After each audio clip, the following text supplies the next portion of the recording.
కొత్తవారిని పరిచయం చేయడంలో మొదటి నుంచి దర్శకుడు శేఖర్ కమ్ముల తనదైన బాణి పలికిస్తూ వస్తున్నారు. 15 ఏళ్ల క్రితం లీడర్లోనూ రానా దగ్గుబాటిని హీరోగా పరిచయం చేశారు శేఖర్ కమ్ముల. ఆ సినిమా తర్వాత నటునిగా ఒక్కో మెట్టు ఎక్కుతూ రానా బళ్ళాల దేవుడిగా జనం మదిలో నిలిచారు. యావత్ భారతాన్ని తన నటనతో ఆకట్టుకుంటూ మరికొన్ని సినిమాల్లోనూ రానా అలరించారు. అందుకు పునాది వేసిన చిత్రంగా లీడర్ నిలిచిపోయింది. 2010 ఫిబ్రవరి 19న జనం ముందు నిలిచిన లీడర్ మంచి ఆదరణ చూరగొంది. ప్రపంచ రికార్డు నెలకొల్పిన సురేష్ ప్రొడక్షన్స్ సంస్థ వారసుడైన రానాను హీరోగా పరిచయం చేసింది మరో ప్రఖ్యాత నిర్మాణ సంస్థ ఏవిఎం ప్రొడక్షన్స్ కావడం విశేషం. ఇంకో విశేషం ఏమిటంటే లీడర్ చిత్రాన్ని మరో ప్రముఖ సంస్థ గీతా ఆర్ట్స్ పంపిణీ చేయడం మరింత విశేషం.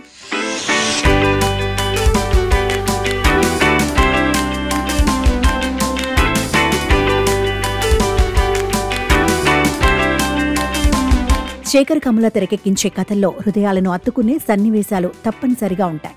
లీడర్లోనూ అదే పంథాలు సాగారు శేఖర్. ముఖ్యమంత్రి అయిన తండ్రి మరణించగానే విదేశాల నుండి వచ్చిన హీరో తర్వాత పరిస్థితులను పసిగట్టి తానే ముఖ్యమంత్రి అవుతాడు. ఆ పదవి కోసం హీరో దాయాది సోదరుడు కూడా ప్రయత్నిస్తూ ఉంటాడు. ముఖ్యమంత్రిగా తన పదవి నిలుపుకోవడం కోసం అడ్డదారులు తొక్కవలసి వస్తుంది.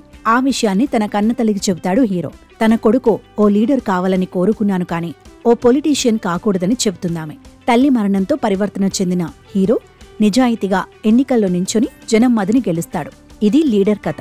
శేఖర్ ఈ కథను పలు సెన్సిటివ్ సీన్స్తో రక్తి కట్టించారు.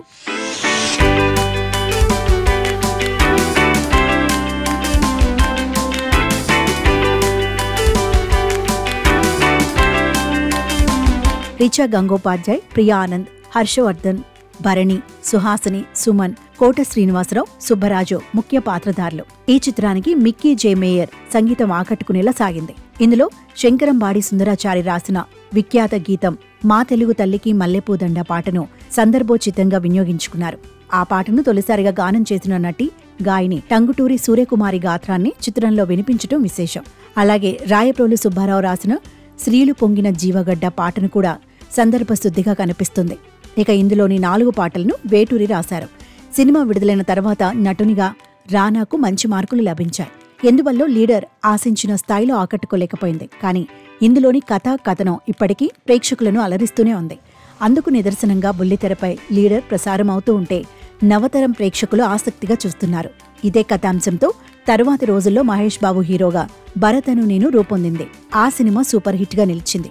ఏది ఏమైనా తొలి చిత్రంలోనే రానా నటునిగా మంచి పేరు సంపాదించడానికి దర్శకుడు శేఖర్ కమ్ముల కారణమని చెప్పక తప్పదు.